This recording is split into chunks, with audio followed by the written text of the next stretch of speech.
కలిపి ఒక 15% తీసుకుంటాం. మిగతాది మనం రష్యా, ఇరాను, అమెరికా చాలా దేశాల నుంచి తీసుకుంటాం. 41 దేశాల నుంచి తీసుకుంటాం. ఈ 41 దేశాల్లో వీడు మన షిప్పులకు అడ్డుపడట్లా.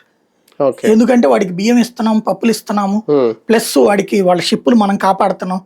కాబట్టి ఇండియన్ నేవీ కూడా ఇప్పుడు దాదాపుగా 10 యుద్ధ నౌకలు అక్కడ ఉన్నాయి హార్ముజ్ జలసంధి దగ్గర. మన వాళ్ళ పని ఏంటంటే ఇప్పుడు ఎస్కార్ట్ ఓ 3 షిప్పులు మన లైన్ లో, ముందు ఒక వార్షిప్, వెనకాల ఒక వార్షిప్ మన జెండాతో వస్తుంది. వెనకాల అవన్నీ మాయ్యారా అని చెప్తుంది. ఈ వరకు వస్తుంది. కానీ అక్కడ 1000 షిప్పులు ఉన్నాయి. 1000 షిప్పులు 1 by 1 సెటరేట్ అయ్యి క్లియర్ అవ్వడానికి ట్రాఫిక్ జామ్ అయిపోతే ఎట్టుంటది.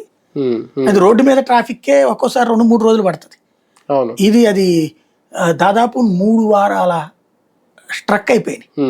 ఇవన్నీ మనం తీసుకొచ్చుకుంటాం కరెక్టే, మనది వాటి వెనకాల ఉంటే ఇప్పుడు అక్కడ స్ట్రక్ అయిపోయినాయి 1000 షిప్పులు.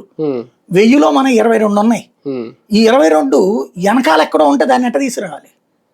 నువ్వు పక్కకి తప్పుకోమ్మా అని చెప్తే కుదరదు కదా. ఇప్పుడు వదిలేశాడు కాబట్టి ఇజ్రాయెల్, అమెరికాలు తప్పించి అన్నిటి వదిలేస్తున్నాడు. కాబట్టి ఇవన్నీ క్లియర్ అయ్యి రావడానికి టైం తీసుకుంటుంది. ఇవాళ కూడా 3 షిప్పులు వచ్చినాయి హార్ముజ్ జలసంధిని దాటి వస్తున్నాయి. మన మిగతా వాటి కూడా అడ్డుపడట్లేదు. ప్రస్తుతానికైతే డబ్బులు కట్టుకుని వస్తున్నాం. అది భారం అవుతుంది రాబోయే రోజులు. ఒక ఎమర్జెన్సీ క్రైసిస్ వైపు వెళ్ళిపోతుందా? గ్యాస్ క్రైసిస్ అయితే ఎక్కువ అవుతుంది. ఇక పెట్రోల్, డీజిల్ కి అయితే కొరత తగ్గుతుంది. ఎందుకంటే రష్యా నుంచి ఆయిల్ ఆల్రెడీ ఫ్లో